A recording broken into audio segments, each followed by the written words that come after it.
Who's excited for another round of preseason hockey? Of course you are. Let's get to it. Hi, everybody. Welcome to Better Than Never.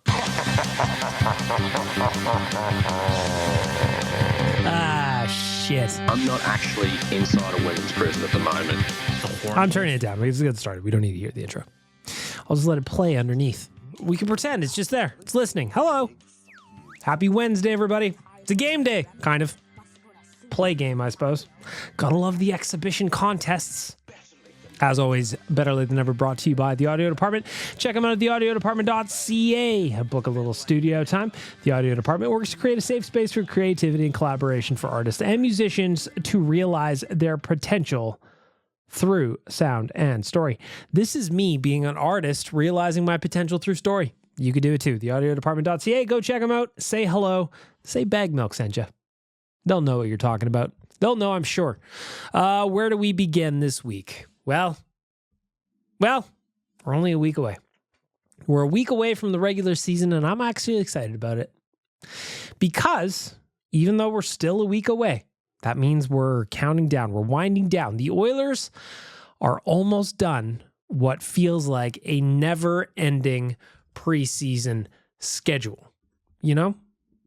So tonight, we've got the Kraken.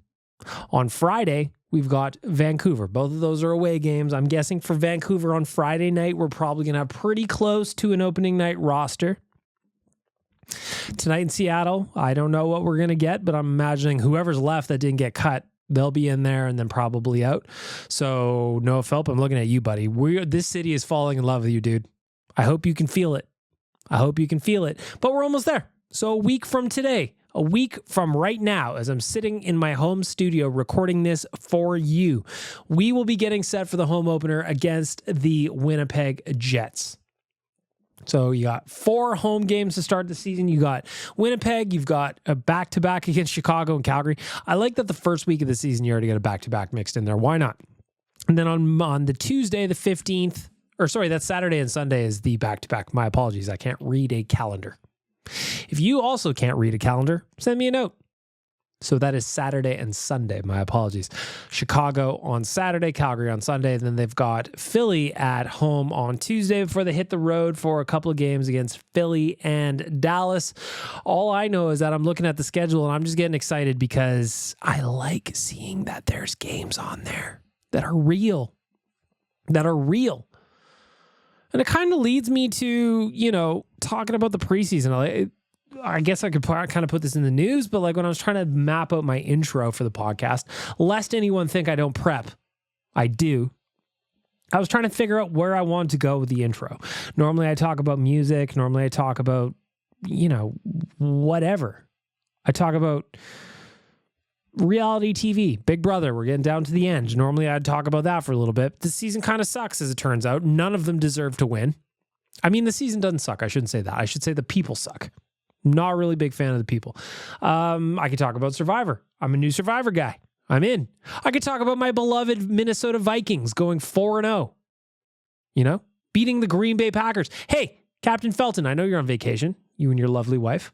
But if you're listening to this on the plane home, just know that a week from today, 7 days from now, I will be meeting up with you pre-game to collect on my bet, which was a double Caesar at the season opener. Captain Felton, of course, is a Green Bay Packers fan, as is bearded Brad and sales guy Jared. I, a Vikings fan, went in there, a man alone, a man on a mission. The captain and I set up a bet. Who is going to have to buy the other a double Caesar pregame at the Oilers game? And let me tell you who will be collecting. It is me. It is me, because my beloved Vikings trounced the Green Bay Packers. They didn't really. But in the first half, it looked like it was going to be. And then in the second half, things got a little bit squirrely. Still won the game. It doesn't matter how we get there. All that matters is that we win. Vikings play in London this coming Sunday. Game starts at 7:30 a.m. I think me and my buddies just might have to have some breakfast together. Little breakfast beers. Watch the Minnesota Vikings game. Take on the Jets. Come on. I could be talking about that. I could be talking about how great it'll be to watch Captain Felton forego over a mortgage payment for my winnings. But I won't go there. Instead, I'm going to do another plea to the NHL to change their rules on the preseason. It's getting ridiculous now. It's getting ridiculous. The number of guys that are getting hurt is just stupid in meaningless games. I don't know what you're doing. Sure, you want an extra couple of games on the calendar so that the owners can collect some extra money. I get that. I get it's a business. I get why you're trying to do that. But don't you want those players playing in games that actually matter? Where the building is closer to full? Where people are actually excited and it doesn't sound like a library? Because here's my thought. You're paying these guys a lot of money. And to have them go out in the preseason doesn't make any sense to me. Last night alone, Brady Tkachuk, Tim Stützle, Macklin Celebrini all left their respective games. All left their respective games in the preseason, did not return, varying bumps and bruises and injuries day to day in some cases. Patrick Laine, guy got a knee. He's out months, right? He had a tough season in Columbus last year. He was looking for a fresh start in Montreal. And then a meaningless game, he gets a knee-on-knee hit by a guy who's never going to play in the NHL probably. And he's out for months. If I'm a Montreal Canadiens fan, I'm pissed. I'm pissed about what's going on there. Although on the flip side, I see Arbor Jekaj didn't get any supplemental discipline for his hit on Tim Stützle last night.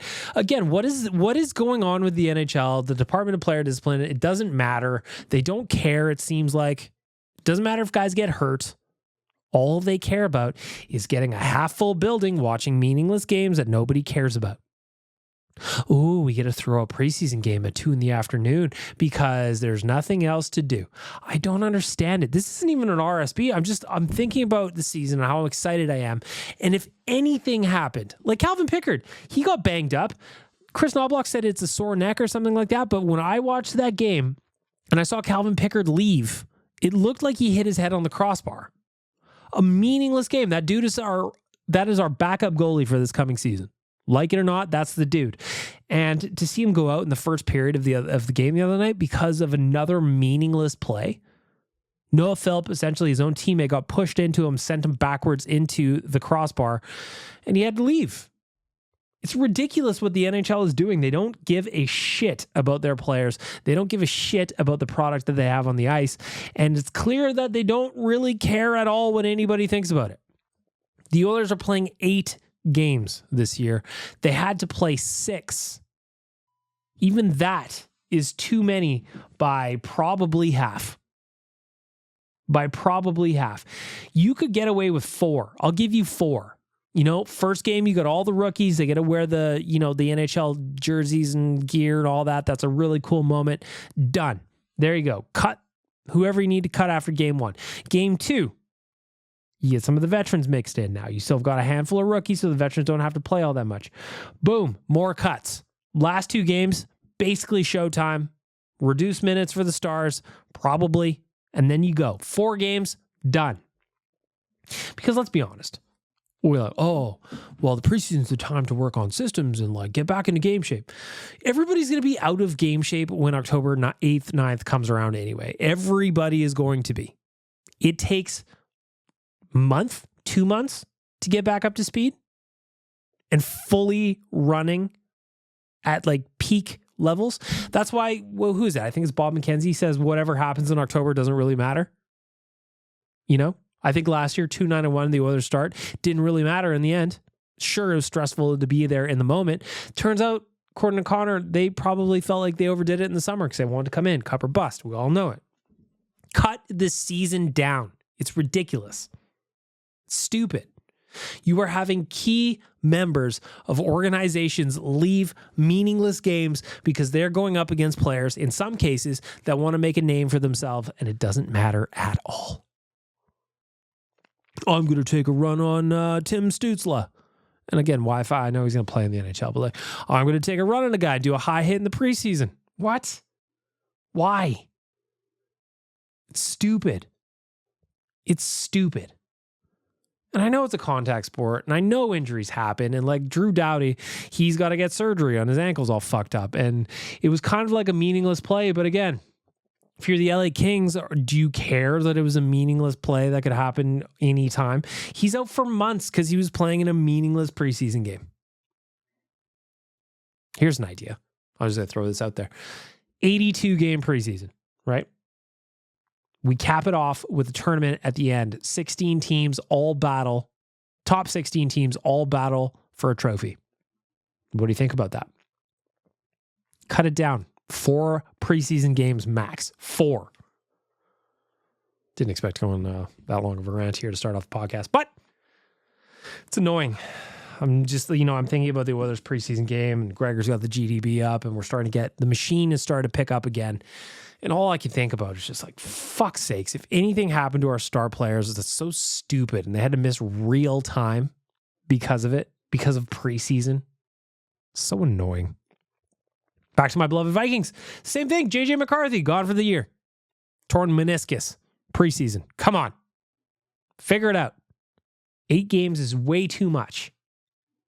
Before I get back to the actual news, the actual program, I just want to mention that the Nation Vacation is almost sold out. If you want to come with us, I'm telling you that this thing is going to sell out. We've got a small handful of spots. I'm talking like 4 or 5 places now on this trip. We are going down November 29th. We'll be back on December 2nd. The first night we get there, there's going to be a viewing party. Edmonton takes on Utah in Utah, but we will be in Denver. We've set up we've organized a viewing party for everybody for the Friday night. Saturday night, we're going to the hockey game. Edmonton takes on Colorado. We are going to be in the building. We've got the tickets. You're going to come with us. Sunday, day off. Maybe we watch football as a group. Maybe you just have a day of yourself in Denver. You want to go do whatever it is you want to do. Do a little sightseeing, maybe. That might be nice. And then on the Monday, we are going to see Denver take on Cleveland on Monday Night Football. Go home Tuesday. All of a sudden, you've got one of the best sports weekends of your life, all packed up, wrapped up in a bow. We have got both the flight and non-flight package. If you want to get your own flight and you just want the rest, we've got an option for you. nationgear.ca. If you want to join us, it's going to sell out. I promise you it's going to sell out. Don't say I didn't warn you. Don't say I didn't warn you. But now, let's get to the news. The news is brought to you by Star Mechanical. Star Mechanical is one of Edmonton's biggest locally owned and operated plumbing and heating businesses. They've been working within the community for over 20 years. Many of the homes built in Edmonton over the last 2 decades have had their plumbing and heating systems installed by Star Mechanical. Visit them at starmechanical.ca to schedule an appointment and let them help you keep your home running smoothly. So where do we start? I already ranted about the preseason, how stupid it is, how ridiculous it is, and how needless it is. So we're past that. We're done that. Let's get to the Oilers. Speaking of injuries, we got good news here. Darnell Nurse has been cleared to play. He's going to be getting into his first preseason game tonight against the Seattle Kraken. This is big for the Oilers. If you remember a year ago, Matthias Ekholm missed all of training camp and all of the preseason, and it took him, I'm going to say, 2 months to get back up to speed to where we know he can play. But for the first 2 months, October, November, or first part of November at the very least, Matthias Ekholm looked like a guy who hadn't skated in a while, and it showed. That's injuries. That's problems. And when everybody's up and firing and everybody's playing game action, everybody's got their timing, their speed back and their breath back, their wind back, whatever you want to call it, their fitness is up, they're feeling good, they're ready to play. Takes a minute to catch up. So having Darnell Nurse be in the lineup is going to be very, very good news over these next 2 preseason games. I need Daryl to get up to speed. When he's at his best, Darnell Nurse is going to be a major contributor in a positive way for this team. He's got to be simple Daryl. We talked about simple Daryl last year in the playoffs, which means very north-south. He's not trying to do too much. You don't have to rush all the time. Pick your spots, pick your battles, defend, move the puck. You're going to be great. Now, there's going to be people that are always going to be hung up on the $9.25 million. I get it to an extent, but at another angle, what are we going to do about it? What do you want to do about it? What would you like to do? Do you have an answer, or are you just going to complain? Because it sounds like in most cases, people just want to complain about the money, and that does nothing. Here's the reality. Darnell Nurse has got 4 more years left on that deal. 9.25. He's here now. We need him to be here. We need him to be effective, right? He's also got a no movement clause. cannot be traded, sent to minors, or waived without the player's approval. So the idea of just, having him traded, moved on, waived, whatever the horrible ideas are that we see, it's just not going to happen. So how do we get the most out of him? That's what I care about. Because when he's playing well, he's a really good player. And I get it. He makes too much money. Of course he does. Thanks, Ken. Ken Hall's not here. You'd sign it too if you could. Darnell Nurse, having him back up to speed is going to be incredibly important. People worry about the defense, specifically the right side. You've got Evan Bouchard. He's going to be your top pairing, no problem. Then you got Ty Emberson, Troy Stetcher, and then Josh Brown is a person who exists, apparently. But like without Darnell Nurse, all of a sudden the left side is also getting shallow. You still have Matthias Ekholm and Brett Kulak, but then who? Is it Ben Gleason that would slide in there? Having Darnell Nurse healthy, having Darnell Nurse playing well, that is going to be huge for the team's success going forward. And I don't want to hear about his contract because we can't change it. We can't trade him. He's going to be here. So what do we get out of him? If we get simple Daryl, I think we're going to be okay. Remember that game in the playoffs against Dallas when he was mad, didn't speak to the reporters, and went out and had the game of his life? More of those. Simple Daryl. He was simple that night. He made his jumps. He was laying the body. He was physical. He was clearing the garbage. He was effective. And when he does that, he's going to be fine. So I, for one, will be a vocal supporter of Darnell Nurse, and I'm happy to see him back in the lineup. In other news, are you sure you want to defend Darnell Nurse? Last time you defended Darnell Nurse, your mentions on social media were a mess. Let's not forget. Sometimes you just want to go on Twitter or Instagram and doom scroll your day away. You want to look at some ha-ha memes or some pretty girls, and you just want to enjoy your life and disassociate from all the garbage that goes on in your day-to-day. Then, all of a sudden, you go and you defend Darnell Nurse on social media, and people are all up in your grill, they're DMing you, they're calling you an idiot, you even watch the games, and blah, blah, blah. And yeah, you can say it's a vocal minority that does that, but it's still annoying, right? Remember, on Instagram, you can't mute the post like you can on Twitter. You cannot do it. So I'm asking you, as the demon that lives inside of your head, do you really want to have to put your phone away for days just for defending a guy? The answer is yes. Satan, the answer is yes. I don't care. Daryl, I'm going to be your boy this year. I'm going to be on you. I'm going to be on your side. If you fuck up, I'm going to call you out on it. But for the most part, I'm going to be on your side. Anyway, moving on. The Oilers released Mike Hoffman from his professional tryout. That was a surprise to no one. I know some of the underlying numbers were fine, and he scored a big goal, and it's clear he's got an NHL shot, but he was such a non-event most nights he was in the lineup that I don't know if anybody's going to pick him up. I'm curious to see what happens with Mike Hoffman. Last year, he had 25 points in San Jose. I think that's right. Let me confirm. I don't want to make myself look like a goose after all. Last season in San Jose. 23 points. Fuck. I overextended him. Last year in 66 games, he had 23 points in San Jose. Is that going to be enough to get him another contract? Given the fact that, he made $4.5 million last year and he's made a pile of money at this stage, do you really even care if you're Mike Hoffman? Does it even really matter to you? That's what I always want to know. That's always what I want to know. I'm going to answer my phone call right now, and it is Tyler Yaremchuk, and he doesn't know that I'm recording a podcast. Tyler, you're making an impromptu appearance on Better Late Than Never. Hello. Oh, that's actually really exciting. That's funny. I was just interviewing our new batch of interns for the nation. And what would you like to talk about with the interns? I think they're great. I think we have a couple of future stars on our hand, and I can't wait for them to start. I assume we're going to have them getting us lunch, getting us coffee, and being generally our servants around the office, yes? Maybe. I did promise them meaningful work as our big selling point, but I think keeping us fed is meaningful. Listen, I can't think of a more important duty than making sure that Tyler is fed before a fresh episode of Oilers Nation Every Day, which goes back to 5 days a week next week. Yep, Monday to Friday. Next week, we had Tyler Ennis on today. They call him Enzo. And how'd that go? It was good. It's his first time ever doing media, so I think he was maybe a little nervous at first, but it was like solid. He gave us some insight into Connor McDavid. And my favorite part was he also had a brick wall behind him, and our chat was dying to know if it was real or not. So we were like, Tyler, is that real brick wall? And he goes, I don't know. And we were like, well, and he's like, 1 sec, I'll go touch it. And he just got up in the middle of the interview and went and touched his wall. And? He said he thinks it's real, so he still wasn't 100% sure. All right. Well, everybody knows the brick wall at Nation HQ is very real. Don't look at the wrinkles. Those don't matter. The bricks were just made that way. Yeah, exactly. This was fun. I can't believe I called while you were recording. What a fun coincidence. It is a fun little coincidence. So since I've got you for 2 seconds, I just got to ask you. So we got 2 preseason games here left on the schedule.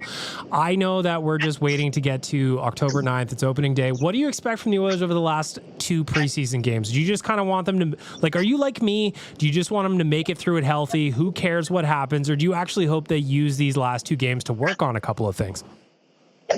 I hope they just make it through it healthy. Like, I think they're going to win their division, or at least they should. I just don't think they need to be overly concerned about a lot. This is a super veteran group of guys, so I just want them to be healthy. If they lose 6-0 in both these games, I will not lose a wink of sleep over it. I guess seeing Darnell Nurse get into action will be kind of good.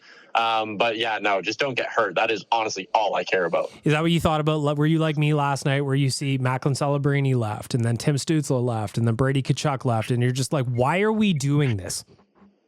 Well, and like Brady Tkachuk's like fighting. I'm like, bro, you're your team's best player. I know you're the captain. You want to send a good message or whatever, but like, I would not be fighting. If Connor McDavid ever dropped the gloves, period, I'd be concerned. If he dropped them in a preseason game, I would be like freaking out. I don't understand it. Even like, again, you see like Arbor Xhekaj running around like an idiot, running people over and doing all this stuff. And it's like, I don't want to run the risk of one of my best players going out there against some random goon who's just like trying to make a name for himself. And I know Xhekaj is a bit more experienced and maybe the Line example's better, but like, you got American League guys, fringe NHLers trying to earn jobs. Yeah, they're going to be going $110. It's like, it's not good to have these actual star players out there going 75% and risking getting hurt. They need to cut the preseason, but they won't because money. Yep, that's pretty much it, isn't it? That's pretty much it. That's all it is. It's annoying. But anyways, 1 week away from a banner night at Rogers. Yeah, I just got tickets yesterday, so I will be there. I assume you will be as well? I will be there. I know it's like heartbreaking because Game 7 lost and we're all going to watch the Amazon thing right away and have our hearts broken all over again. But it is kind of cool. First time in 18 years that a banner is going to get to be raised at Rogers Place or at the Oilers building. I think it's awesome. That's why I had to be there. Last question, Tyler. 2 preseason games left. Do you have a candidate currently for the Ty Ratty Award? I mean, if we're just going off the player who's gotten the most hype during the preseason, like it's Noah Philp, but this isn't like the usual Ty Ratty Award where it's some guy who rides shotgun with McDavid or Draisaitl and scores 6 goals and we're like, oh my God, they're going to score 25 goals this year. Like Noah Philp is doing what he's doing with limited ice time, and he's actually like playing a role that's probably sustainable for him. Like I actually think he's a legitimate NHLer. So it's probably Noah Philp by like definition of the award, but in a weird way, he might be most positioned to actually sustain his success into the regular season. Hey, that'd be nice, wouldn't it? It would be a 6'3" right shot, 4th line center who's like 25 years old. That'd be unreal. Awesome. Well, I'll call you in a little bit, talk about interns, all right? Okay, sounds good. See ya. There goes Tyler. Tyler checking in on BLTN. You want to talk about work things, and you know what I want to talk about? The preseason. It's not often I get an impromptu call from Tyler while I'm recording. Normally it's Little Dave, or Big Dave, sorry, that calls. Normally that's my jam. Normally I call when you're recording because I have an idea of when this recording happens every week. And Big Dave's the star of the show. And then here fucking Tyler comes in to steal my thunder. Don't worry. Don't. Don't worry, Big Dave. You'll always be number 1 in my heart. Back to Mike Hoffman. Not surprising that he got released from his PTO. Shit. What else was I talking about? Tyler distracted me. Oh, yeah. Matt Savoy sent down to the AHL. We are working through the transactions from preseason over with the Edmonton Oilers. They're cutting, 2 2 preseason games left. You got to cut. Matt Savoy down to the AHL. That is the best spot for him. I saw, like, it's funny to me. I saw a bunch of Sabres fans on Twitter when the Oilers tweeted and put it out that Matt Savoy was going to the Condors, which he should be with the Condors. A bunch of Buffalo Sabres fans were trying to like make drama in the mentions, being like, oh, you guys had him penciled in for the top 6, didn't you? And everybody's like, no. Have you looked at the Oilers lineup? Like, top 6 is pretty set. Well, yeah, but he was going to play top 6, right? Yeah, maybe one day. Sure. But like right now, the difference between Edmonton and Buffalo is we don't need him to be in the top 6 right now. He can go be the big fish down in AHL. And I think that's great. The other news was Sam O'Reilly. Well, by the way, on Matt Savoy, my bold take is that he is recalled final 20 games of the season and they're productive. I had him at 10 goals in the NHL. And I think that he's going to kind of get the Kyler Yamamoto treatment from a handful of years ago. Remember that when he came up just for the New Year's game? That's my prediction for Matt Savoy. I don't know if it'll be at New Year's, but I think down the stretch, he will be with the Oilers and he will be productive. The other news, Sam O'Reilly, I thought he had a really solid camp, really solid preseason. He got sent back to the London Knights. The nice thing about Sam O'Reilly is he is a defensive forward already. Normally at that level, at least in my time doing this job, normally at that level, you kind of look at those players and you go, oh, well, they got some offense, but they need to develop their defense if they want to get to the next level. Seems like Sam O'Reilly is just committed to cleaning up his own yard. No matter what, that's the default setting. If he gets some offense, which he will this year in London. Remember, last year he was playing behind a bunch of older players. This year he's going to be kind of one of the top dogs. I'm expecting a big year from Sam O'Reilly in London, and I think he's going to be a fun prospect to watch. I really do. Continuing on, the Oilers have placed defenseman Ben Gleason, Philip Kemp, forward Lane Peterson, and goalie Colin Delia on waivers for the purpose of assignment. And they also sent James Hamblin back to the Condors, and they sent Bo Akey back to the Barrie Colts. So the cuts are being made. They are just continuing. And then the last one I've got here, the Oilers have released Seth Griffith from his PTO. See you later. And we will report to the Condors. They have also placed defenseman Cam Dineen and Connor Carrick on waivers for the purpose of assignment. Those guys cleared waivers as well. They will be making their way down to Bakersfield. This is all just normal stuff. Like Tyler said, the Oilers are a veteran team. They've got a bunch of good players already, a bunch of locks on forward and some on D. So none of these are surprising to me. What's still surprising to me is that Josh Brown is still here. I wish I knew what I was missing. I'm not trying to be hard on a guy. I swear I'm not. But Josh Brown, he handles the puck like a live grenade. It's on his stick, and his first instinct is to rip it down the ice no matter what, no matter if there's a play in front of him or not. So I guess I'm confused. I'm confused why, 1, he got a 3-year contract. 2, he's still here. 3, why it's even a conversation with Josh Brown or Troy Stecher. Troy Stecher moves the puck incredibly well by comparison. He battles hard. He's positionally sound, at least so far. To me, the big difference and the knock against Troy Stecher is that he's small. He's 5'10" or something like that. And for an NHL defenseman, that's small. There's no doubt. But Josh Brown, just because he's big, he's 6'6" or something like that, he can't move the puck and he can barely skate.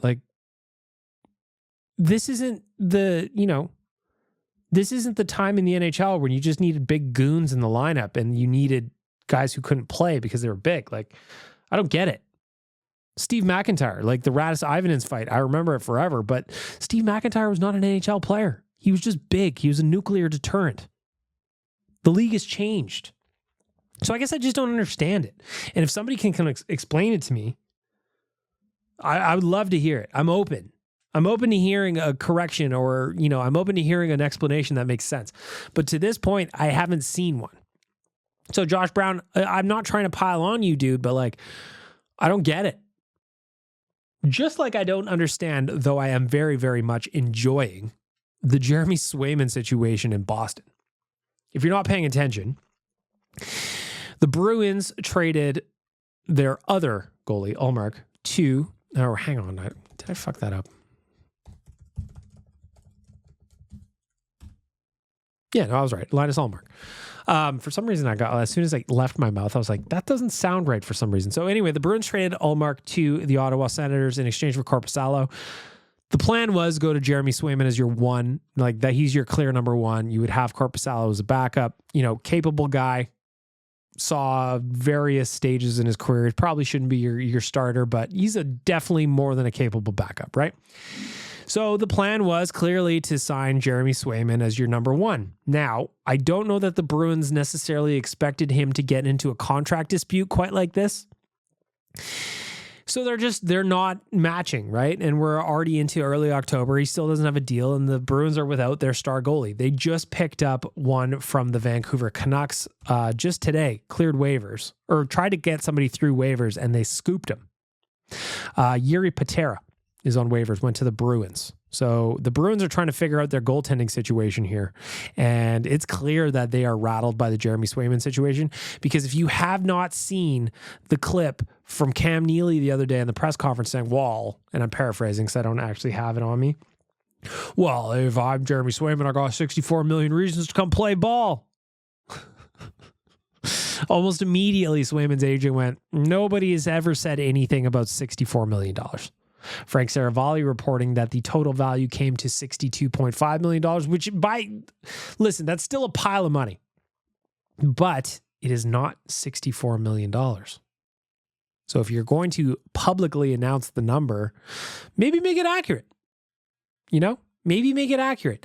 All I know now is everybody is wondering, and rightfully so, has the situation soured to the point where there's no saving it?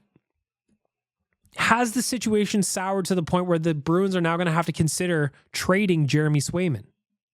Would they consider trading him to Edmonton? No offense. Listen, I love Stuart Skinner, but Jeremy Swayman's legit. I would absolutely be kicking tires on that if I'm Stan Bowman. That is just a different story for a different day. I don't think it'll happen. It's just me being pie in the sky dreaming. The Oilers don't have the cap space, blah, blah, blah, blah, blah. I understand all that. I'm just talking out loud.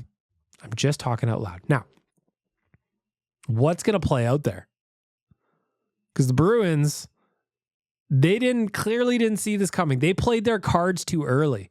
They traded Linus Ullmark to Ottawa, and now they don't have the other guy that they were relying on. Now they've got neither of their two rock-solid goalies. I'm fascinated to know how long this plays out for. I'm fascinated. Do they eventually just come to an agreement? They go, oh shit, we need our goalie, and they sign him, and just boom, and he's done. And then he's missed camp, and he's missed the preseason, and he's rusty, and Bruins fans hate him for the first 2 months till he gets himself up to speed. That's possible. But the lover of chaos in me really hopes that he gets traded, because I would love to see a star goalie get moved like that.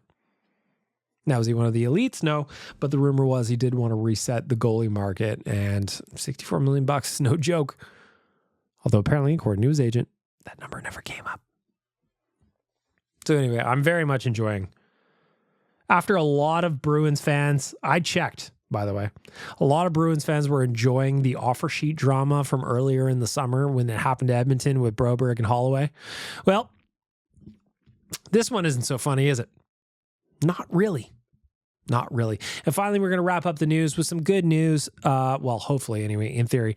Gary Bettman has expressed that he's hopeful to have the CBA extension in place before the end of the season. That would come in over a year and a half before the expiry of the current one. That is music to my ears for two reasons. One, lockouts are so annoying. The fans are the ones that get punished. Two, I have a job covering hockey. Self-preservation, I feel like there's got to be a piece of self-preservation in there. So I'm hopeful. Let's just unite. I don't want to even talk about a lockout. I don't even want to think about a lockout. Please just get the CBA extension in place. Let's go. The league's doing well. We're out of COVID. We're through it. The players have apparently paid back the owners for what they owed.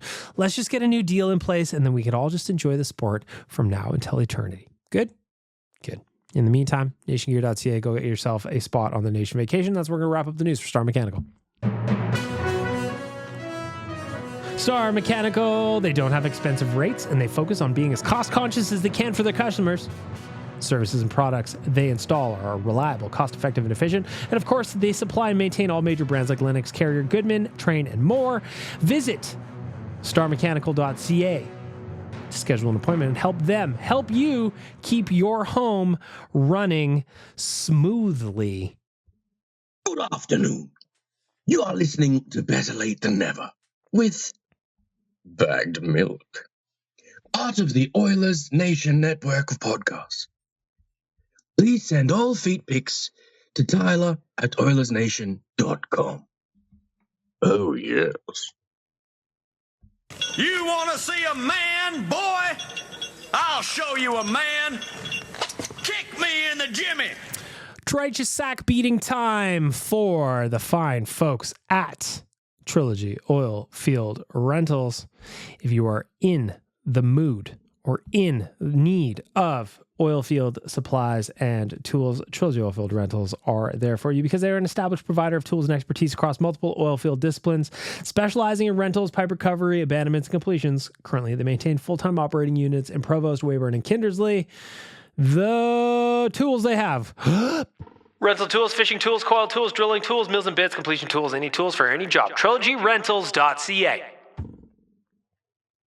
I kind of feel like I did an RSB earlier in the podcast with the preseason. I'm annoyed. I'm irritated.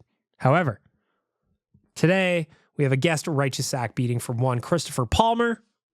He sent me a DM saying, "Hey, I got something for a righteous sack beating. You mind?" And I go, "Send it on through, brother." Here we go.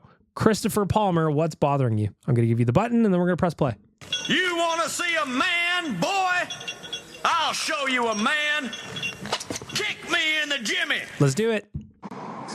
Chris Palmer here, just checking in for a little righteous sack beating to the Edmonton Oilers. Get fucked. $629.99 for a fucking jersey. Are you absolutely batshit fucking crazy? Sorry for swearing, but holy mother... So those jerseys I found out, those are the pro jerseys, right? So Ice District Authentics. Let's see if I can add some, because I talked about that too. Like I didn't understand why the jerseys were so expensive. So let's go to Edmonton Oilers jerseys. Currently, they've got some on sale. They've got some Adidas ones. Now, I don't know what kind of sizes they have. They've got some Adidas ones that are currently still on sale. Those are for more of like the regular price. But when we get down to Adidas Fanatics. So let's go down here. Sorry, I'm just scrolling the website. There's still some Adidas jerseys available that are cheap. Now, are those going to be the ones you want? Do they have your size? Probably not at this stage, but it's possible. As for the Fanatics jerseys, they do have a bunch on the website, Chris, that you may want that are normally priced. But then I do see the game authentic jerseys, those are the ones that are the $600 ones. So I think about when Jay got his Ohtani jersey, that's an authentic field replica jersey. That one was expensive too. And I'm guessing that's what we're talking about here. The bigger question I have, because there's something that popped up on the Oilers subreddit yesterday. Do you have the Play Alberta patch on the jersey when you buy it? Because there is a photo from the user is Orbski. And this is on the Edmonton Oilers subreddit that implies you have the Play Alberta patch on your jersey. And it also implies in the photo that you are paying for the privilege, quote unquote, to have that patch on your jersey. It is the one that he showed. The sticker is $319.99 for McDavid premium jersey with a $10 add-on for the Play Alberta patch. Listen, even Satan thinks that's gouging. I don't understand why you would have to pay to have the sponsor logo on the jersey. Shouldn't you get a discount? I mean, they're getting additional advertising from you if you're wearing it around and you want to go to the Chili's for some ribs with your boys. I don't understand it. I don't understand it either. But that is something that's floating out there. So I don't know if that's accurate or not. I understand that not everything you see on the internet is real, but this looks very real. this looks like you can get a Play Alberta patch on your jersey. I don't want that. I don't want one. And if that is the case, I will not be buying a jersey anytime soon. I actually am one of those people, I don't mind all that much if you have it on your jersey just during the season, you know, teams on TV. That actually doesn't bother me too much. Because for the most part, when it's the wide angle shot, you know the one I'm talking about, you don't see it. It's the in tight shots that you see the logos on the helmet and on the jerseys. So for the most part, I don't really mind because the bulk of the games I watch are on TV, or if I am at the game, my seats aren't good enough, generally speaking, to be that close to notice the logo anyway. Like I was saying to Tyler, I've got tickets to the home opener. I'm in the upper level. You know, I'm up in the high 200s. Like I'm not going to see that logo, but if I'm buying a jersey, I don't want it there. So Chris Palmer, we're going to have to do some investigation. If you're listening to this right now and you have information on this, hit me up. Let's walk our pal through it. He wants to buy a new jersey. One, he's not going to buy the $600 authentic. I can tell you that much by the voicemail. Two, if he buys one of the cheaper ones, does he have to have the sponsor logo on it? Because I don't want that. Listen, I understand that that's a thing in soccer where you're like, oh, that team is like Chang Beer. That's the Chang Beer team. No, that's just the sponsor that they have that overtakes the entire front of the jersey. I don't want that. Like if I'm buying a jersey, if I'm giving you $320, according to the picture on Reddit, allegedly, I don't want a sponsored logo on it. Otherwise, you should also be selling seam rippers at the counter as a little upsell so that I can take that off myself when I get home. And anyway, there you go. The Righteous Sack beating for our friends at Trilogy Oilfield Rentals. You want to see a man, boy? I'll show you a man. Kick me in the jimmy. Do you want sausage? We've got sausage for all your needs here at Better Late Than Sausage. We've got all sausage for all your needs. Oh, for God's sake, I'm doing it again. The voicemail brought to you by Oodle Noodle, home of the vegetarian Manchurian, here for a limited time only. 4 torpedo shrimp for $4. Go get them. They're delicious. They're crispy. They're light. They're lovely. Or if you do what I do, or my man Ari, I saw him. He tagged me in an Instagram post. Ari was checking out Oodle Noodle today. You can make it a meal anytime, $6.99 in store. That includes your order, your box that you order, plus spring rolls or green onion cakes and a pot for just an additional $6.99. OodleNoodle.ca for some more information. Follow Oodle Noodlegram on Instagram. We make hilarious memes, I promise you that. We are starting off the voicemail this week. Don't have a whole lot of voicemails to get through, but I imagine it is a quality over quantity this week. They're quality every week. I'm just being nice. I'm actually hurt a little bit that I have so few voicemails, but we are going to treat all of these like gold because all of you are gold to me. We're starting off with Nick. Nick, what do you got to say? Hey, Big Milk. I got beef with 2 voicemailers, so I'm going to air it out here.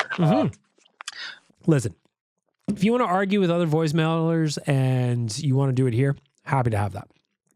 I encourage the beef. Nick, back to you. Riley, you came on and you started taking shots at me last week.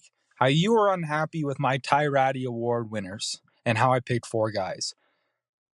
You do realize I never left that voicemail? That was Kyle the Embalmer. So, Riley, you're a fucking idiot is what you are. Because Big Milk says the names in the voicemail. So you clearly didn't freaking listen. So, Riley, fuck you. And Waz, I'm listening to your fantasy football voicemails. You're a moron, Waz. You do realize Justin Jefferson is a top 5 wide receiver in fantasy? And you traded him for T. Higgins, who I might add is outside the top 100 for production in fantasy leagues. A guy I've never even heard of. And Devin Singletary, who's Devin Singletary's good, but he's still a middle-of-the-road running back. So yeah, no wonder you stink at fantasy football. Like, how the hell do you get fleeced like that? And then you come on, well, Justin Jefferson might fall off. I guarantee you he's going to produce way more than T. Higgins is. T. Higgins stinks. Like, do you pay attention to football at all? So maybe that was a little harsh, but Waz, you stink at fantasy football. I am sorry. Anyways, go Broncos. Bo Nix, Rookie of the Year. Bet it. So here's the interesting thing. I had a loss for the first time last week. Let me see if I got this. Because as you guys know, I've been talking about it. I'm new into football. Like, I'm new into paying attention. Definitely new into fantasy. This is the first time I've ever played fantasy football before. So I was playing Spencer, who's a behind the scenes guy from Nation HQ. I finished my week with 134.02 points. He finished with 135.20 points. So he beat me by 1.18 points. That sucks. That's a tough loss for old Bag Milk. But then I look through where I went wrong, and this is where it gets confusing to me. So Deebo Samuel was out the week before, and then he was like, Sunday morning, I checked the lineups and I go, no, he's playing for the 49ers.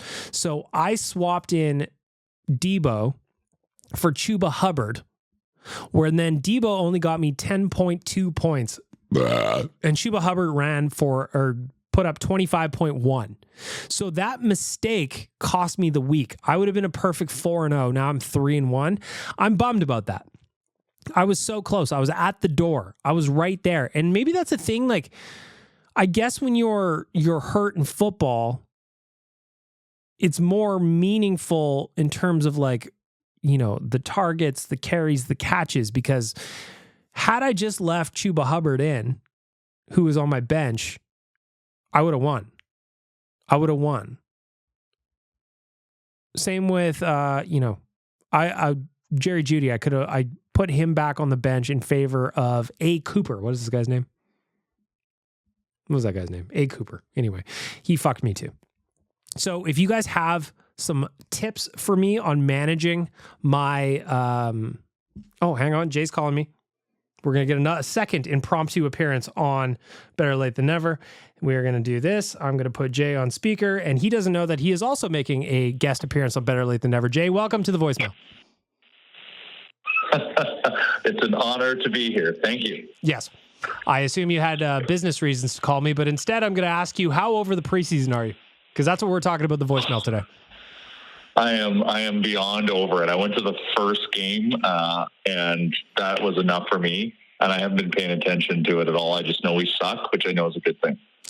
The other thing we're talking about, a lot of the voicemail messages over the past couple of weeks is about the Nation Fantasy Football League, which is, one, very entertaining to watch. Two, you mean the Fleece Waz League? Yes, that is the Fleece Waz League. That is right.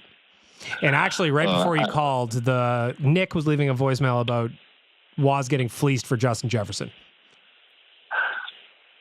I felt so bad for him. I made a fair trade with him.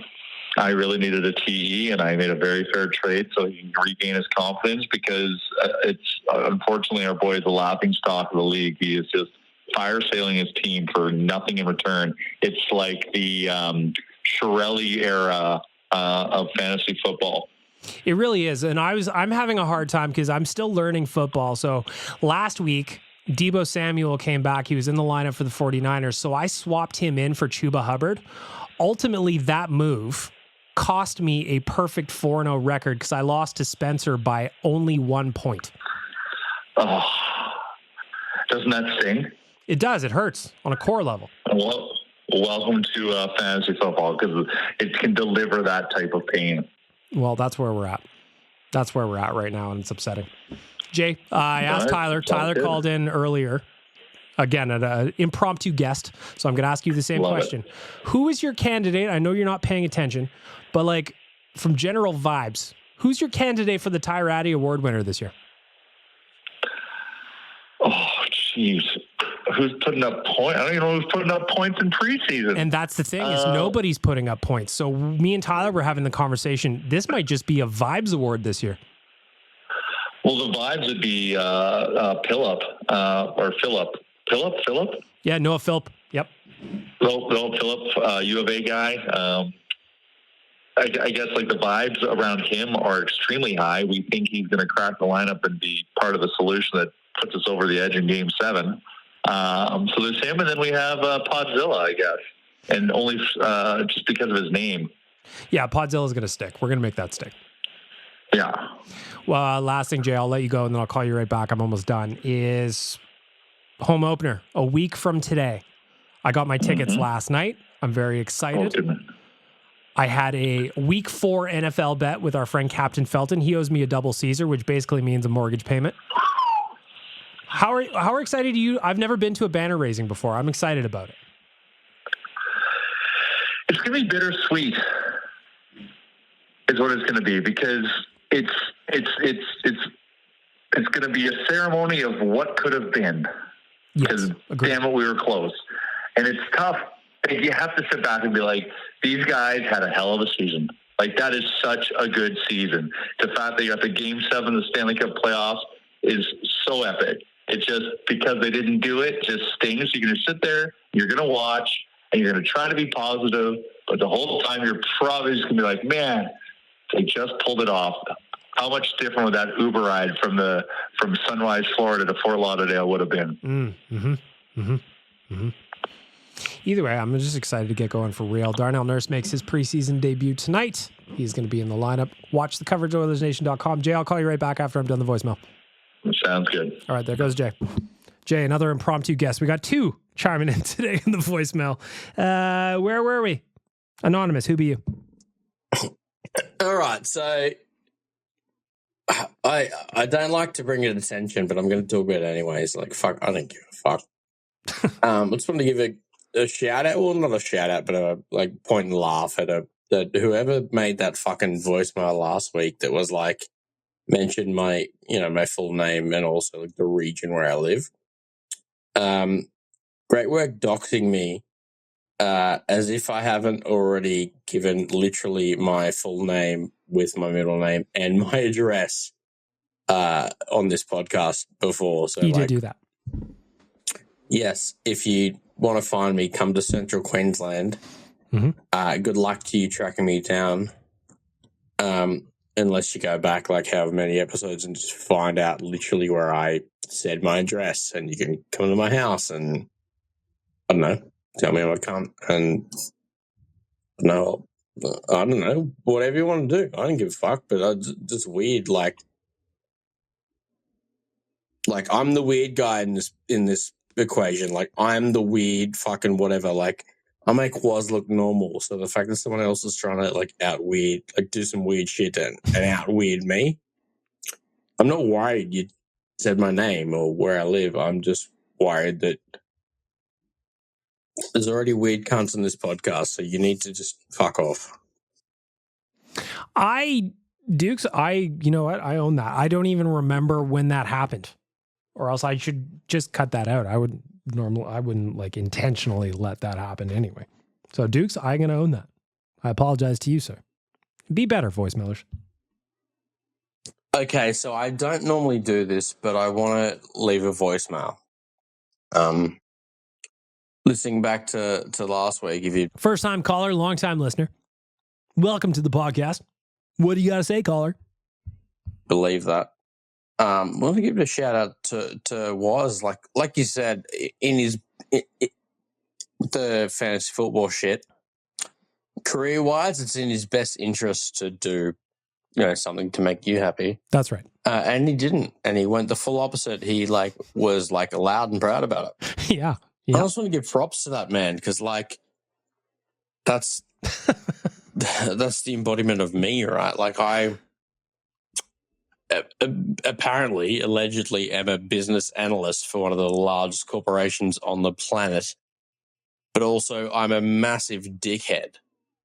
So separating work and personality, is a thing for me. Like, I don't want to give them the full Dukes experience, but I still don't want to be, I don't want to hide who I am. So, I'm very aware of the fact that, showing personality limits career progression. Not necessarily. I can tell you, in fact, sometimes showing personality when you have none is exactly what it takes to advance your career. Trust me, I'm very boring. When I'm not bag milk and I'm just dude, nobody wants to hang out with me. But when I tell you little jokes on a microphone and I make memes and I make writing and I put words on a website, all of a sudden people care. All of a sudden people care. It's one of those, how do you fill the dark hole inside you? That's where I'm at. I get a little taste of attention from time to time, and that's it. But generally speaking, I'm very uninteresting. So I remember when we were talking about it a couple of weeks ago, somebody said, hey, I go to some of the ON parties every now and then, and we've never met, and I don't know that I want to. You're better off, probably. I'm going to disappoint you because I'm pretty boring. Back to you, Dukes. And I just want to give props to Woz, because if you could not love that man anymore, like if anyone listening to this doesn't love Woz, you're a fucking idiot.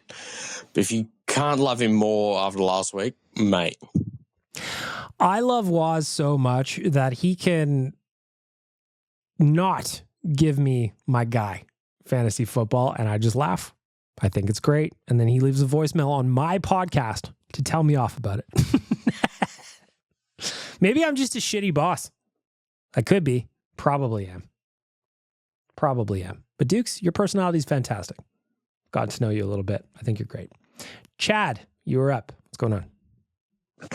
I've had to re-record this so that it's a little more PC, let's call it. On the driving topic from last week, I've got really strong opinions on this subject because I've been in an accident with basically what I'm describing. I've also been in an accident, so let's talk about it together. Here. What they need to do, or my proposition is, any accident, they track the license of the at-fault driver to the registry, and they gather their data, and they're going to find a disproportionate amount of licenses issued by select registries. They need to audit these registries because they are giving out licenses to people who do not know how to actually drive. Not just in the way of like, you don't know how to fucking drive. Like, there are people that don't know how to operate a motor vehicle, and it's getting worse and worse and worse. I take 82nd Street to and from work every day. I see probably a near miss or something frightening once a day, minimum, sometimes twice. This isn't okay. It's getting worse. They have to do something about this. I've had somebody turn out from a red light left in front of me with a kid in their car, and we had an accident. Red light. This isn't okay. They need to do something about this. I did not know that was a thing.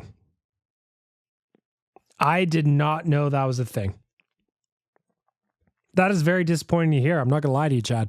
I didn't know that there was like a disport. I guess I don't know, man. Like I think about even my driving now that you talk about it, I'm thinking through how just in like, it doesn't make sense. I got my driver's license in a small town. I'm from a small town. So where I got my driver's license, there was no traffic lights. There was no like zipper merging onto the white mud. There was none of the skills that you need to drive in like the city. I didn't have any of those in my driver's test because I did it in a small town and I did it intentionally. Though, to be fair, I got 100% on my test, nailed the parallel parking, nailed the hill parking, nailed it all. However, if I was doing it in the city, I don't know that would be the case. So that's interesting, Chad. And I also, now that I'm thinking about it, I don't like that either. We need to raise the floor, it seems. We need to raise the floor. I think that's the message here. Riley, you're up. Hey, Big Milk. What up? I'm kind of mad at a running bit that you guys are doing right now. Sure. It's with Liam. And it's when you guys call Liam a farmer. Liam is not a farmer. Liam is a fucking gardener. Like, a farmer works in the fields. He cuts grass, not grass. Oh, you're making me I cut mad. grass sometimes. He swaths. He combines. He seeds stuff. He doesn't go downstairs in his basement and water his plants. That is what a gardener does. Like, why do you guys keep I know it's a running bit and it's funny, but like...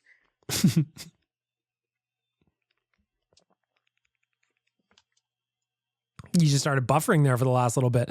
I think Liam actually does go to a farm. Like he doesn't, we're not talking, when we say farmer Liam, we're not talking about it in his house. He goes somewhere. He actually does go somewhere that has like animals and vegetables and shit. Now, would I consider him a farmer? Yes, I would.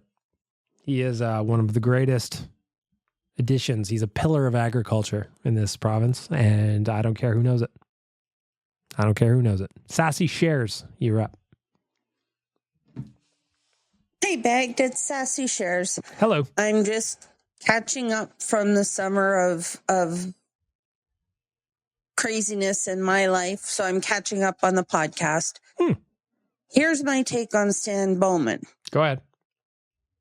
As somebody who is a survivor of sexual assault, he was not the one to commit the act. He covered it up. He did not commit the act. It was someone else. So, in saying that, I think that there are reasons that none of us will ever understand as to why he was hired. But I trust in the powers that be that run our beloved Oilers to do what's best for them. Like anybody else who's made a mistake, and believe me, it was a colossal one in covering up what had happened, he's paid the price, and now he's working towards redemption. Anyways, that's my take on it. Talk to you. Sassy Shares chiming in. Thanks for the feedback. And it's interesting to hear thoughts from, unfortunately, somebody who's experienced some hardships in your life. So first of all, I'm very sorry to hear that happen to you. And thanks for the feedback. It's interesting to hear different perspectives on different things, right? Moving on. It is I, Zol, the will of... Oh, fuck, this guy. He couldn't even say his name. Zol, the will of... And then the voicemail cuts off. This fucking guy always just tries to get some attention. He wants Satan to be poking his little tummy and giving him kisses and being like, here's the attention you want. Here's a cookie from Satan. Well, Satan's not giving you a cookie. Satan's not happy you're back. Satan wants you to get out of here. Get out of here, Zol. It is I, Zol, the will of... Yeah, I think that's enough of that. Don't you think, Zol? Ari, long time no see. Come to confess your sins. I don't know. How much time you got? Clearly more than you. You know why I'm here, Zol. It's the end. Is that so? Don't you remember why you created me, Ari? I was your escape from everything about your miserable existence that you hate. You'll never get rid of me. Yes, I can. And I'm going to do it right now. See, Zol, over the past year, I've learned that in life, you got to move on. Prioritize yourself, do better things, clear up mistakes. That's how you grow. And you're one of them. Plus, Satan told me to kill you, and that's what I'm going to do. You're seriously going to listen to that? That son of a bitch. I am Zol, the will... God, shut the fuck up, dude. I don't need... Whoops, I cut off the last part of it. I'm going to play the last part. All right, we're going to go back here. Here. Dude. I don't need you anymore. I'm doing me. Goodbye, Zol. I like that. There's two things that Satan likes about that voicemail. Number one, murder. Very important to me. Satan loves a murder that was committed with rage. Crimes of passion. Satan loves it. I'm starting to get aroused a little bit. And two, I like to hear that Ari just wants to work on himself. There's things that I don't necessarily agree with Ari on everything, but the fact that he was willing to work on himself and shoots all the will of thousands right in the fucking face is pretty good with Satan. I'm going to take that memory with me from now until eternity. Good? Good. Excellent. Good job, Ari. I like that you produce a little bit there, Ari. I'm imagining you don't have a roadcaster at your house where you can just push a button and... Now I'm Satan. I just push a button and in real time I can go from... Satan. Oops. Satan. To bag milk. To quads. So I like you put a little production in there, Ari. I appreciate it. Moving on. The Oodle Noodle voicemail. Another anonymous caller. Who be you? What's up, Viking Milk? Let's go. Watching the Vikings and the Packers right now, 28-7 at the half. I love to see it. This is amazing. I got Palmer. He's getting pissed off. I haven't seen anything from Felton yet, but man, I'm sure you're going to enjoy that double Caesar. I am looking forward to that. This game has been just insane. Minor little blip at the end of the second quarter. We're not going to talk about that. Yeah, Naylor went to catch a punt over his head. I think he lost it in the sun or something like that. He went to catch it over his head, ended up fumbling it, and the Green Bay Packers got a touchdown right at the end of the half, which ultimately kept them alive going into the second. So I got 40 seconds left in this voicemail. I'm curious to know how far into the second half you are. We're talking about the Vikings and how great they look this year. Justin Jefferson, man, everything about this team. Darnold, man, holy Darnold, woo! I am so glad I hopped on this Vikings bandwagon, and you know what? You are the reason the Vikings are winning. You're the Vikings Jesus, I guess, just like Deadpool being Marvel Jesus, but you are Vikings Jesus. You start cheering for them, they win. I love it. Let's keep going, Vikings. Let's finish this. Skol. Let's go, boys. Skol. Needless to say, the second half wasn't as fun as the first. That Naylor fuck up at the end of the first half really kind of kickstarted things for the Green Bay Packers. And I won't lie, having it come down to the wire, and the onside kick was probably never going to happen, but having it come down to the wire was more stressful than it should have been, given how much fun we were having in the first half. Of course, Captain Felton, you owe me a double Caesar now. I can taste it already. Nick, you are up in the Oodle Noodle voicemail. Hey, Big Milk. So we watched football yesterday, Sunday.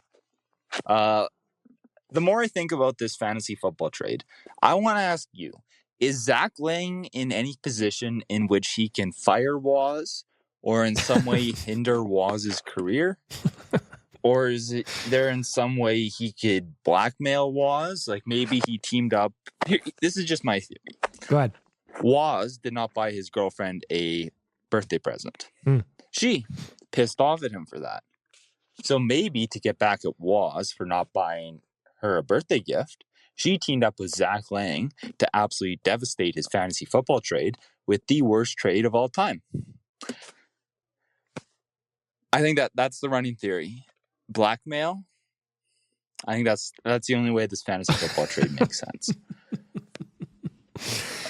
I forgot what I was going to say. And now I'm rambling here like I'm a drunk Aussie with no social life. I remember what I was going to say here. Is it safe to say that Noah Philp is running away with the Ty Ratty Award? Because granted, I haven't watched a single preseason game, so I don't know what's going on. But sounds like everyone loves Noah Philp and everyone hates Josh Brown. That's pretty much it. So Noah Philp, Ty Ratty. Yeah, I mean, Noah Philp is definitely in the running for the Ty Ratty Award. And again, it's not so much the production, because nobody's done the Ty Ratty where they're running away with the preseason scoring. That just hasn't happened. But based on vibes, production, and ability to fill a role going forward that isn't above his head, Noah Philp is a front runner right now. Vasily Podkolzin still has a chance to get there. He's had some really good looks. He scored a shorthanded goal. Having him score a shorthanded goal made a lot of Canucks fans mad. There was a lot of them in my mentions saying, give him back. That is going to carry some weight for me when I give out the award here at the end of the preseason. But Noah Philp is right in the mix, and Josh Brown is, if I had a reverse Ty Ratty Award, listen, he might be in the running there. Kyle the Embalmer's up. Hey, BM. I couldn't come up with a name for you this week, so that bit's dead. So I know everybody's on the edge of their seats, waiting to find out what team I was going to go with. I'm just kidding. I know I care about as much as they do, as much as, we all do about preseason. So here's the thing. That guy hyped the Raiders up. I was high on the Raiders, but ever since it just kind of fell off. There's that. And also, if you've been paying attention the last couple of days, I want to back up a sec before I pick the Vikings as my team. Chalmers and Jay gave me some advice that actually made sense to me, where it goes, start with a player you like. Go from there. So for me, it ended up being Justin Jefferson. I got a jersey. I got the Funko Pop in my office here at my house of Justin Jefferson. I got a couple of different Vikings merch things. I'm happy. I'm pumped. He is one of the best, if not the best receiver in the NFL currently. So it was easy for me to buy into the Justin Jefferson hype. And also, the Vikings just turned out to be fun. They're 4-0. I'm having a blast with it. Sam Darnold, they're going to get him paid with someone else. There's a lot to like here. But the Raiders were a finalist for me, and a big part of it was Davante Adams from receiver. I liked that he's very good, and he was just annoyed with everything around him. So to have trade requests coming out with Davante Adams now, man, am I happy that I avoided the Raiders. I am very happy I avoided the Raiders, because I would have been a brand new Raiders fan, be like, a big part of this is Davante Adams. I might even have bought an Adams jersey. And then for him to be a trade request, oh boy, that would have been a devastating loss for old Bag Milk. I'm still watching Atlanta, but really it's the Falcons. And, they have a couple wins. Cousins is kind of doing Cousins things, but at the same time still, Join me. I don't know.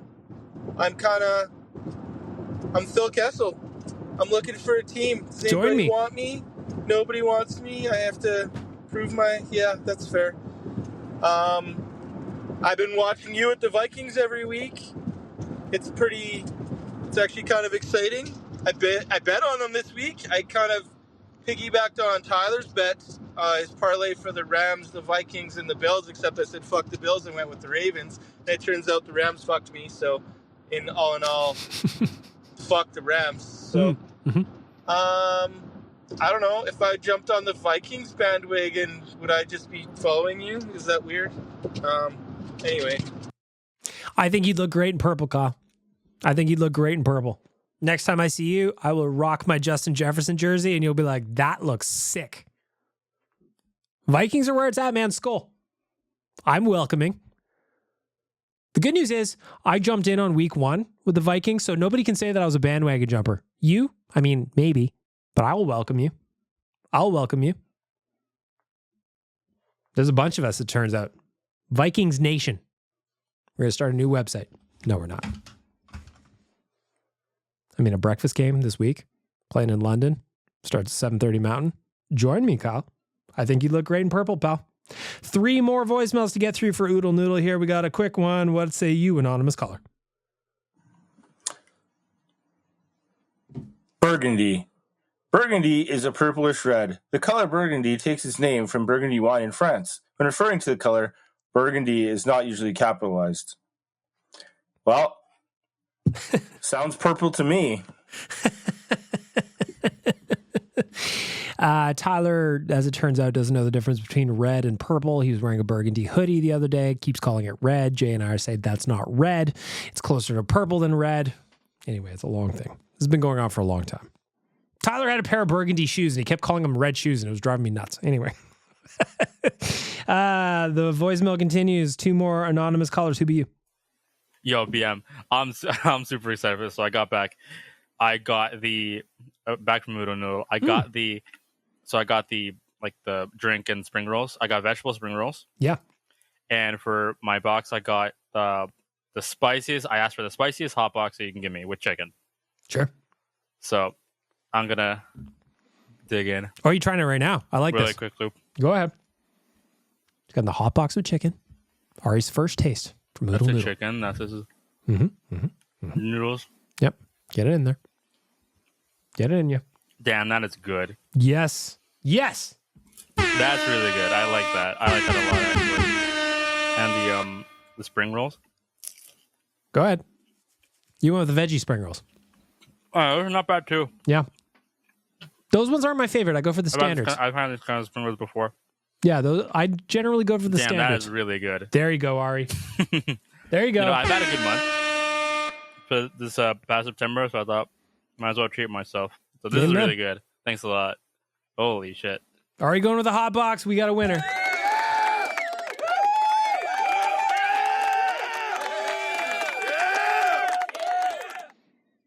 curious about the spice, Ari, because you said, last week you're like, hey, I'm an Indian guy. I like spicy food. I'm curious what you thought, like if they cranked it up for you. Because like I said, generally the hot box, I just like the way it tastes. I like the flavor, but it's kind of, allegedly in my opinion, white people spicy. If you know what I mean, you know what I mean. Curious what you think, Ari. Last voicemail for our friends at Oodle Noodle. So as I'm working through this box here, this There we Oodle go. Noodle box, I'm trying Oodle Noodle for the first time. Mm-hmm. Yeah, it's not. I don't find it spicy, and I told them to give me the max. There you go. See, that answers my question. My guy is used to spice, but again, I'm thinking white people spicy. Mm-hmm. And I feel it, but I don't find it that spicy. And so you're right about that. Yep. Spring rolls are good, really good. I finished those. Yeah, I'm used to those kind of spring rolls, and they're always good. So, yeah, solid like 9 out of 10 for the Thai box. Love that. With chicken. There you go. I like it. I really do. There you go. There's Ari with a Oodle Noodle review. First time trying it out. The advertising works. And as I expected, it wasn't spicy enough for Ari. Now I would love to know, how it would go in reverse. Like what Ari would be like, this is my standard dish in terms of spice levels, how I would respond to it. Because I do like spicy food, but there is a limit, right? When I was over in Asia, like Southeast Asia, not India, mind you, like Ari was talking about last week, when I was in Southeast Asia, I would ask for like a spicy pom-pom salad sometimes or a spicy chicken salad. And they'd be like, how spicy do you want it? Like, do you want a white people spicy or do you want to level it up? And I go, level it up. I want to see what you're eating. And sometimes the chilies they would put in there would blow my fucking head out. It was nuts. Too much. I couldn't handle it. I admit that. I know where my level is. But the hot box at Oodle Noodle, it's a nice spice. I don't find it overly spicy. Maybe you do. But Ari, I'm curious. I'm curious what a standard would be for you. I'd like to try that. I bet it would make me cry. Or at least my eyes water, Have you ever, does anybody watch Hot Ones? Of course, you probably watch Hot Ones, or at least you know what it is. Da Bomb, like that's the staple over the however many episodes that show's had. Da Bomb, I've had it in my house before, and I remember having it like in an application, kind of like in a Hot Box type or a Hot Ones type situation, and I remember like crying. Made it through, but if Bag Milk was ever appearing on Hot Ones, you would see me crying, and I would look at Sean Evans. I'll go, "What are you doing?" I'd be able to handle it. I would continue, and I feel confident that I would finish the wings. But I'm curious how I would know. Like Ari goes, it's not spicy, and they got him to load it up. Curious. Very, very curious. Anyway, there you go. Another round of voicemails for our friends at Oodle Noodle. Go get something to eat. Be smart like Ari. Make it a meal anytime at Oodle Noodle for $6.99 in store. That includes an order of spring rolls, 2 spring rolls, or a green onion cake with a drink. OodleNoodle.ca if you want to see some of the memes we make over there. Oodle Noodlegram on Instagram, where you can follow us on Twitter at Oodle_Noodle. Word is, I might have some free food to give away here very shortly.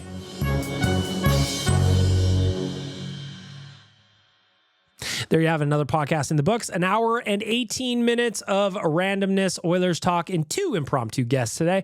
Hope you enjoyed the show. We've got an Oilers game coming up at 7 o'clock, 4-2 win coming for the Oilers. I'm also deciding if I want to change that bit. I've been doing it for about 6 years now, predicting a 4-2 win every single game. I might change the bit this year. I haven't decided yet, but we'll see. That'll come in due time, friends. But in the meantime, let's play the quad song from last week. I don't think we got enough mileage out of it. So here's the quad song coming in from Danger Suede. Have a great week, everybody. Quads, he's got the looks, the handsome face, the cover of books, the brain. He's dumber than a Neanderthal does.